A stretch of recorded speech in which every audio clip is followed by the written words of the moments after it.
Now we'll go on to SD 45.10, Sotapati Yanga Vasa Sutta, on page 104. Vasa means rain. Okay? Sotapati means stream winning. This is the state of a stream winner. The Y is called an infix. It's a kind of semi-vowel to join two vowels together. Because notice the ending Sotapati, the E is I pronounced E, sounds value of E.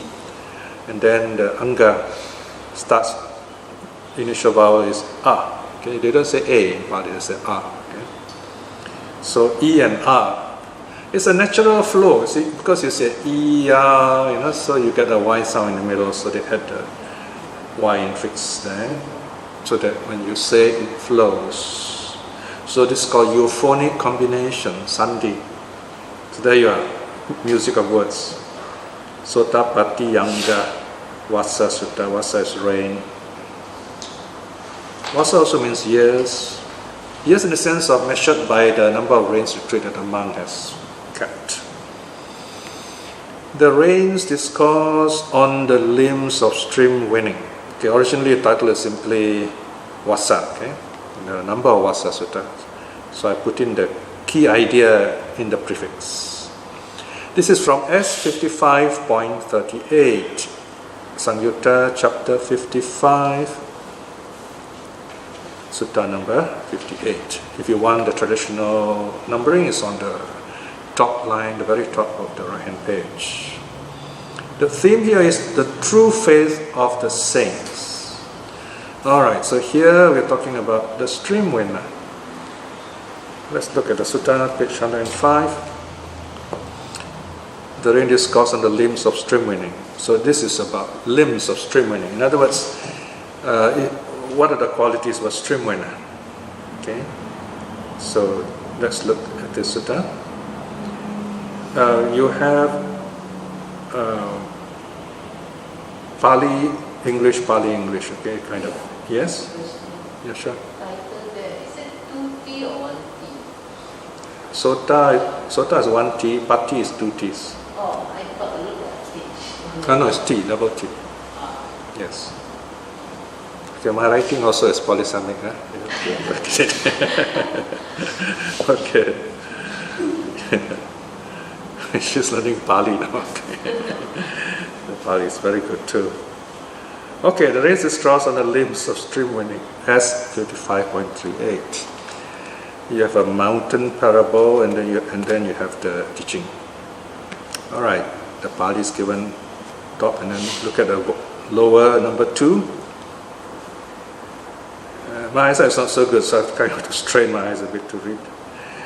Just as in a crashing thunderstorm, the rains fall in huge drops on the mountain tops.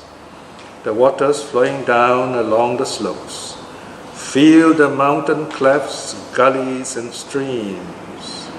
Okay, you have to imagine this, alright? You start on the top of the mountain. This heavy rain falls there, and then the water goes into the mountain clefts, mountain slopes, mountain clefts, gullies, and streams. When the mountain clefts, gullies, and streams are full, they fill the ponds. When the ponds are full, they fill the lakes. When the lakes are full, they fill the rivulets, the small rivers, streams if you like.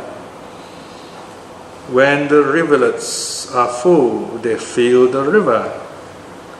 When the rivers are full, they fill the great ocean. Okay, so there you are. You have this figure of rains in the mountain, water going down, and then going to bigger and bigger body of water, and finally it goes to the ocean. You have imagery of the gradual path. Okay, you have kind of a tree training seen as stages, and you see this water building up. Okay.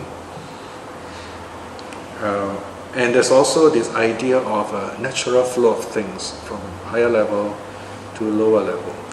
Elsewhere, this same imagery, in the Tirukutta Sutta, for example, the same imagery of water flowing from high level to a lower level is used to illustrate merits, punya. So as we pour the water of dedication into the container, it overflows. Then we say, just as waters from the mountain flows down, so too may these merits flow for the benefit of our loved ones and so on. Right? So in this case, the pouring of water is a gesture of giving. Right? So we hypostatize, we symbolize giving. It's like a contract. Instead of signing a paper, the father, the king will pour water on the hand of the recipient. So say the king says, okay, you have been of great service, so we are giving you a small village in Kosala, right? So you put up your right hand and the king will pour water on it and it's yours. So and of course there will be witnesses, so it's basically yours. That's called dakino daka, dakina odaka, the water of giving. Okay. So of course, when Buddhists pray for ancestors, we say we dedicate the merits by pouring this water. Of course, in a sense, it's giving, but merits being what it is, it's not substantial, you can't take it and give it. We create this great, beautiful atmosphere, and this being, this departed who is suffering, they feel this joy we have generated. It's just like you go to someone who's sad, you visit the old folks, you visit the sick, and you bring joy, happiness to them, you talk to them, you uplift the loneliness of the lonely and so on. So they feel joyful, and that's a kind of giving, right? That's the gift of love, if you like, the gift of loving kindness. It is insubstantial. You can't say anything is transferred. Nothing is really transferred. What you have done is you have, by your presence, by your kindness, ignited or inspired or evoked this wonderful, beautiful energy in this other person. You are capable of doing that. Isn't it a wonderful thing? So the great ocean here, of course, refers to, it is a figure for nirvana. So you find all this, you can think of how all these different rivers getting bigger and bigger as stages in our life. And the big rivers are our spiritual life, if you like, and then finally you reach nirvana. This is one way of looking at this water imagery. The other one is nirvana is upstream, right? Remember the story of the Bodhisattva after taking food from Sujata, his last meal before becoming Buddha. So after finishing his meal, the Bodhisattva goes to the river, washes himself, washes the bowl also. Then he makes Satyakiriya, an act of truth. This is a mythical aspect of the Buddha's life. Okay? Mythical meaning is more true than true. Okay? It's kind of a symbolic act. He puts that it's a golden bowl, mind you. So I suppose because of the way the bowl is made, it floats on water. So he makes this, it's not a vow actually, it's a kind of, we call it an act of truth, Satyakiriya. If I were to awaken this very day, this bowl will go upstream. Right, so that is the act of truth, right? And of course, even without any, lo and behold, this bowl just flows upstream. Okay? It goes quite some distance. Okay? And then it sinks down into the depths through a whirlpool. Now all this is detailed in this latest book, ST 52.1, the miraculous stories of Gautama, miraculous life of Gautama Buddha. So this golden bowl goes into the whirlpool and sinks down into the depths of the water, very deep down, into another world, the world of the Nagas, the realm of the Nagas. The Naga king is down there. Then the bowl comes to the stack of 3 other bowls. And it's as if this bowl has some consciousness, or maybe some river naiad has kind of brought this bowl down, we're not told. So the bowl goes click, click, click, and then settles down under the 3 bowls. So that's bowl number 4. So you have bowls of the 3 previous Buddhas, and now this is the 4th Buddha, Gautama. And then the Naga king, he's resting there. He says, oh, that's the 4th Buddha. It seems like only yesterday it was Kassapa Buddha. Now we have a new Buddha. So here again you have a different scale of time. In the Naga world, it's like one day, but on earth it's kind of like, wow, it's thousands of years, you know. So here again we have this Indian imaginary, we say the mind imagination of the ancient Indians, how they even time to them can easily be compressed where the Buddha is concerned. So we see this story of water again, right? Here the bowl goes upstream. Okay, this is a story. We can say, oh, it's a myth, but it's not false, because let's go backwards. Instead of, we can ask, how do we get this story? All right, so the storyteller asks, what are we talking about here? All right, so then we say, okay, we're talking about the Buddha is teaching something called Patisotagami. The Dhamma goes against the stream. The Dhamma goes against the crowd. The Dhamma teaches us not to follow the crowd, to get out of the crowd. Because if you follow the crowd, you go the wrong way. You will lose your way. You'll just be like lemmings. So you got to get out, move on your own. Don't be afraid. Be an individual. So we go against the stream. The teaching goes against the stream. The world says, oh, greed is good, hatred is good, delusion is good. But Buddha says, no, it's not good. Non-greed, non-hate, non-delusion is good. So it's against the stream. So this bowl representing the Buddha's teaching goes upwards against the stream, right? So that's how it works. And then you have the word okanta, or okanta is the noun meaning descent. It also means descent of a being to be born. Then you have okanti, which is the verb. He descends into the boat. So you have the boat beside the river, you go down into it. And that's very often the verb for attaining stream winning. So you go into the boat, and the boat goes upstream to the ancient city. So there again you see the boat going against the current, heading for nirvana. So you have all these different beautiful symbolisms for the path, right? Okay, so that's the first verse. Now we have the closing verse, very short verse. On the page 106, verse 3. Now in the same way, that means you've got to remember what I said earlier. Earlier was the imagery of water flowing down from the top of the mountain, down to the rivers, to streams, rivers, and then to the ocean. Okay? So now it says, in the same way, bhikshus, for the noble disciple, these things, wise faith in the Buddha, wise faith in the Dharma, wise faith in the Sangha, and moral virtue dear to the noble ones, flow onwards, and having gone beyond, they lead to the destruction of the influxes. There's one verse talking about stream winning. Right? Now let's look at it a little more closely. So you've got to imagine the image of the water flowing from the mountains down by its own momentum, okay? Gathering volume. So if you have faith in the three jewels, Buddha, Dhamma, Sangha, you will flow like this water down to nirvana. Faith, wise faith. Notice, it's wise faith, not blind faith. In the Buddha as our teacher. Here, not faith in the Buddha as a person, but as a teacher, that someone, a human, is able to rise above humanity itself.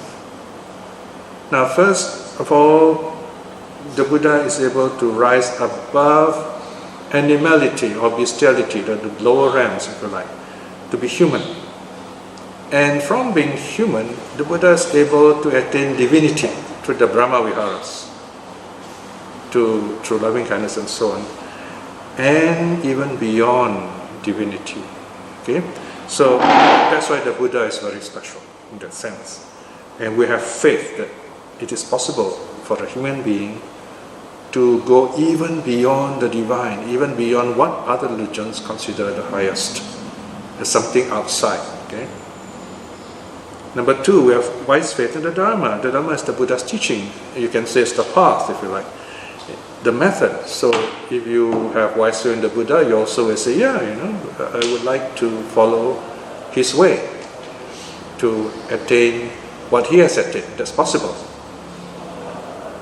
If you compare this to other religions which talk about God, you only worship God, but you can never be God. It's terrible. They say it's wrong. But in Buddhism, it's different. You can become Buddha if you choose to, or become like Buddha. That is the Arahats. Okay. And then wise faith in the Sangha. Okay, here the Sangha is a very interesting term. Sangha here refers to the community of holy disciples. Okay? Yeah. So when we use Sangha in this context, please remember it does not refer to the conventional Sangha, okay, which are ordained monks.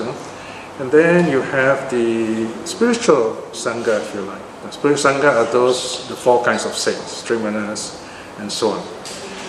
So when you talk about community of, followers, if they are monks and nuns, yes, you can use Sangha. Unfortunately, in America, the Zen community, they have usurped this word. They like the idea of Sangha to refer to their community. I think this is the flow-over influence of the word church in the West. So it's a very nice term. They use Sangha to replace the word church. So this is our community. It's like a church. So they're all lay people. They are not celebrating because they follow the Japanese Zen teachers. I can only say quite honestly, directly, this is a wrong use of the word Sangha. Historically wrong, grammatically wrong, linguistically wrong too, spiritually incorrect too. And I wish these people will one day, in their wisdom, correct this usurpation of words which can confuse future generations when you go deeper into the teaching. You can use the word parisa, you can use the word community, that's fine. But Sangha is reserved out of respect to the Buddha, to the streamliners, to the non-returners, the once-returners, non-returners, and arahats, to the small vehicles, if you like, Hinayana, call it what you like, but it belongs to them. And the Sangha refers to those who have attained those levels of awakening, and we should keep it that way. Otherwise, it will be very embarrassing when you come to closer to the early teachings. So the Sangha here refers to those saints. They can be laymen, laywomen, monks, nuns. That's different. That's because they have attained those levels of sainthood. So we have faith in them. That's fine, because when you have faith in these saints, you know there's always something to learn from them. They've gone through great difficulties and they have come out, they have emerged from those difficulties. And they now will never turn back. They will never fall back. They will never backslide. Okay? Whereas if you say you take refuge in the Sangha, that is the current community of Zen masters and lay followers and lineage and so on, you find it can be a very messy world. Many people in this community still have all kinds of psychological problems and issues under medication. So we are still seeking the path. So we cannot be a refuge to others in that sense. So, in other words, we should look forward, look ahead to the spiritual community. So that's the meaning here, to have faith in something that has healed itself in some level. Okay? And those are the saints. And we have faith in them. Number 4 is even more telling. Number 4 is the last quality of the stream winner. Wise, virtue, dear to the noble ones. Okay? So this is where the stream winner, in this case, is one who keeps the precepts, is morally virtuous. His speech and his actions are kind of very pure, temperate. And in other words, he's able to be calm enough to go deeper into the teaching, and this is very important. Yeah? Whereas you find in the so-called modern sanghas, of church-like sangha, you find human relationship is still very complicated, very worldly, to put it very simply. So, whereas in the case of the stream winners and the path followers, they have some moral standards.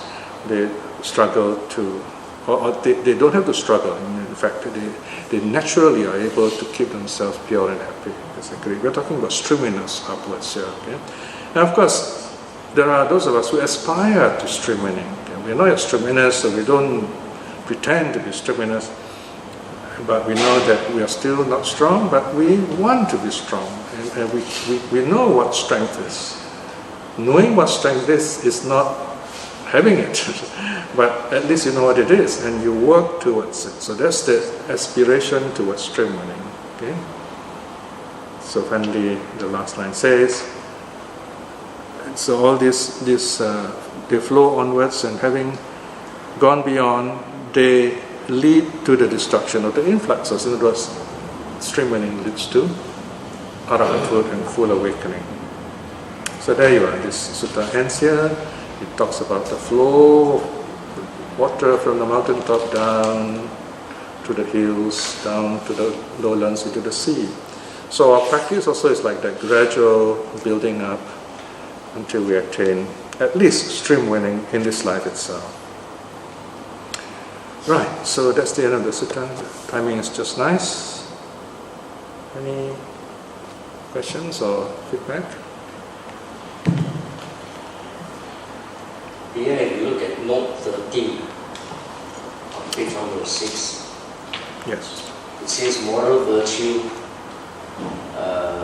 Dear to the noble ones. and then later on it says this is explained that the noble ones do not violate the 5 precepts. Mm-hmm. Does this mean that if you observe the 5 precepts, that is moral virtue? Or is it more than that? Yeah, you can say that those who keep the 5 precepts, they have moral virtue, yeah. So it's not a fixed thing, it's not a status. It is insofar as to do that, to the extent that's moral virtue. And we recall that act. For example, like right here, right now, we're sitting here peacefully, we have recited the 5 precepts. We have recited for you also, since you are here. So you kind of tell yourself, wow, okay, I've gathered here from 11 a.m. to 12, and I've kept all the precepts, I've not broken any of them, and you feel good about it. So that's moral virtue. And we feel good about it, and we feel happy and peaceful, then we go on to our meditation. That's how you use it. You don't think like your whole life, starting from day 1 until now, wow, that's quite difficult. Not to talk about previous lives. So the recollection on moral virtue is you select these happy moments, and then you go on from there. Of course, at the same time, we make an effort to expand this window so that we become more and more moral virtuous more naturally over a longer period of time. Moral virtue can be wider, I suppose. Definitely. For instance, Yeah. if you're a businessman and you do business in a virtuous way, Yes. that means you don't kill your rivals unnecessarily, and then you make money, good way, Definitely. Yeah, Definitely. that is also moral virtue. Yeah. We can say these 5 precepts on a very personal level, individual level. Yeah, the core is the basis of it. I don't know how you say in law, we like constitutional law, some basic stuff, So, whereas what you're mentioning is we go on the right livelihood. Yeah, so correct. Yeah, so there are more details how business should be run. What is it really about? It's for happiness. It's not profit for the sake of profit. It is people above profit, for example. It's coming. So let me wish everyone a very happy New Year and blessings of the 3 jewels to you all. And then we meet again, the New Year of the dog, with a loud bark. Okay. All right. Let us close with a short reflection. The lunar year is coming to an end, and for us it's a year of joy and triumph in a sense. We have diligently come for sutta study. We have kept the study going, and this is a very important way that we build up our wisdom over time. Wisdom is something that grows. Maybe it's just knowledge that we get at this time, but then as we see the reality of this knowledge outside of us, and then we see it within us, it becomes wisdom. And from there we know better what to do. Our hearts are clear. Even though we may not be able to remember the words, the exact words of the sutta, we are guided by its spirit. And that's the way it works. The Buddha's teaching is always there with us. Of course, if you're a teacher, then you also need to remember the words as well as the spirit. It helps when you teach. But it's a choice we all make. Reflecting in this way is very good karma. But about this karma, may we reflect and may we generate loving kindness towards ourselves, that we are blessed with good health, strength, wisdom and courage to aspire to attain at least extreme winning in this life itself. By the same token, especially in the spirit of this coming new year, let us send out all our good wishes, our loving kindness to all our loved ones. May they be well and happy. To all those who have been kind and supportive of us, may they prosper with good health and other material ways too. And to those who are seeking the truth or practicing or teaching the Dharma, may they too see the true teaching in this life itself. And finally, for those who are struggling with difficulties, who are lost, may they too, by the power of the three jewels, find their way to the true path in this life itself. May all beings be well and happy. Sadhu, sadhu, sadhu.